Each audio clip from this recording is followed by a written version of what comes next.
میرے بھائی حضرت صالح علیہ السلام کی قوم، حضرت صالح نے تبلیغ شروع کی تو کہنے لگے پہلے معجزہ دکھاؤ. جی آج تو نہیں نا لوگ معجزے مانگتے آج بھی لوگ کرامتے اور معجزے، اللہ معاف کرے، جو چیزیں معجزہ تو ہو نہیں نہ سکتا، لیکن آج بھی لوگ، آپ یقین کریں، کہتے ہیں یہ بڑی نمازیں پڑھتا ہے تو پھر بخشا کیوں نہیں گیا، پھر کیوں نہیں منو سلوا کیوں نہیں اترا اس پر، پھر میں بھی اسی طرح ہی ہوں، کیا اس کے اندر خوبی آ گئی؟ مولوی بھی ویسے ہی ہے، صوفی بھی ویسے ہی ہے، لوگ مانگ نہیں رہے، لوگ دلیلیں مانگ نہیں رہے، ابھی بھی لوگ بحث نہیں کرتے، کیا فرق آ گیا جی، ویسے ہی ہیں سارے. اللہ تعالیٰ سے ڈرنا چاہیے.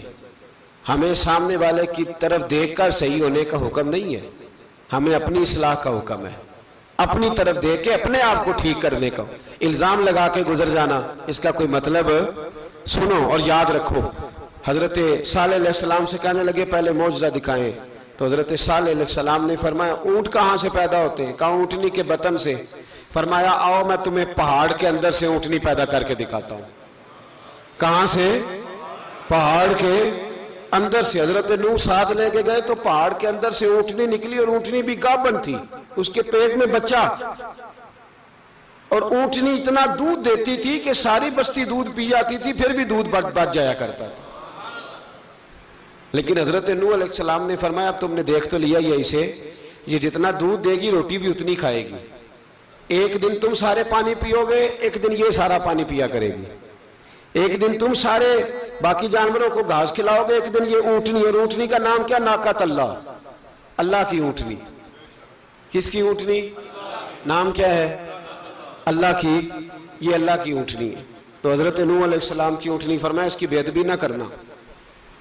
باز نہیں آئے لوگ، باز نہیں آئے. کہنے لگا جی دودھ دینا تو ٹھیک ہے، پر یہ جو سارا پانی پی جاتی ہے نا یہ صحیح نہیں، یہ جو ساری گھاس کھا جاتی ہے یہ نہیں تھی. دودھ دینا تو ٹھیک ہے پر یہ نہیں صحیح.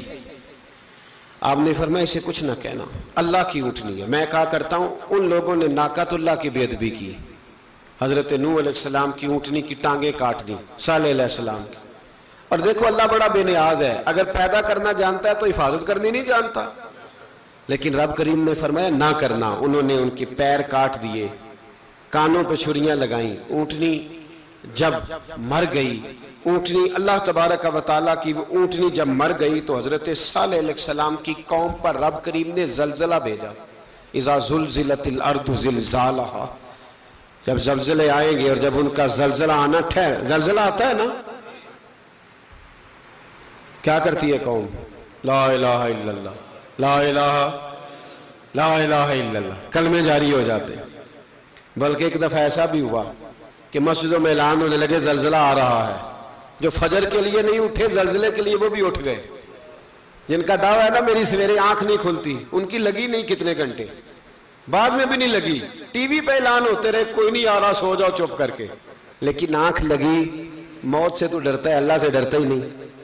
موت کا خوف ہے، رب کا نہیں. زلزلہ آیا، ساری قوم تباہ ہو گئی. بتاؤ اگر ناقۃ اللہ کی گستاخی ہو تو اللہ ناراض ہو جاتا ہے، اور اگر اولیاء اللہ کی ہو، اگر اولیاء اللہ کی ہو تو رب ناراض نہیں ہوتا. شرم نہیں آتی لوگوں کو داتا صاحب کی بے ادبی کرتے، شرم نہیں آتی لوگوں کو غوث اعظم کی گستاخی کرتے، حیا نہیں آتی جنہوں نے دین پھیلایا ان کی بے ادبی. میں درد سے کہتا ہوں، رو کے کہتا ہوں، اور اگر کلیجہ پھٹ سکے تو میں دکھاؤں زخم کتنے. ایک حج کے موقع پر ایک بابا جی، اس سال 4,80,000 روپے کا پرائیویٹ حج تھا، اور بابا جی کی کیفیت کمزور تھی، بیچارے بیمار تھے. اس کے باوجود وہ گئے. بوڑھے آدمی، جا کے بیٹھیے، بزرگ، اور کتنی مشکل ہے وہاں منا، مزدلفہ، عرفات، طواف زیارت، کتنا مشکل کام ہے طواف زیارت کرنا، طواف وداع کرنا. کس کٹھن سے حج کیا، بڑھاپے میں پیسے بھی لگائے. اور جب وہ روضہ رسول پہ گئے صلی اللہ، اور انہوں نے جا کے نبی پاک صلی اللہ علیہ وسلم کے روضے کی طرف منہ کر کے درود شریف پڑھا تو ایک ملا نے اٹھ کے کہہ دیا تو مشرک ہے. تو میری روح کانپی. میں نے کہا تجھے شرم نہیں آئی، حیا نہیں آئی؟ اس کی عمر دیکھ، کس بڑھاپے میں کہاں سے چلا، کہاں آیا. یہ مشرک ہوتا تو کسی مندر میں جاتا. یہ مشرک ہوتا تو کسی گرجے میں جاتا، یہ مشرک نہیں، یہ مومن ہے، اور یہ وہ والا مومن ہے جس کے سینے میں دل جب دھڑکتا ہے تو خالی دھڑکتا نہیں، ساتھ وہ محمد عربی پہ درود و سلام بھی پڑھتا ہے۔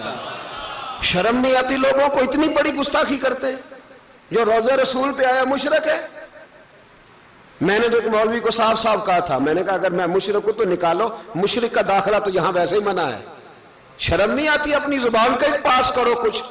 اتنا ظلم، اتنی بڑی فرقہ واریت امت میں، اتنا امت کو تقسیم کرتے ہو، تمہیں شرم نہیں آتی؟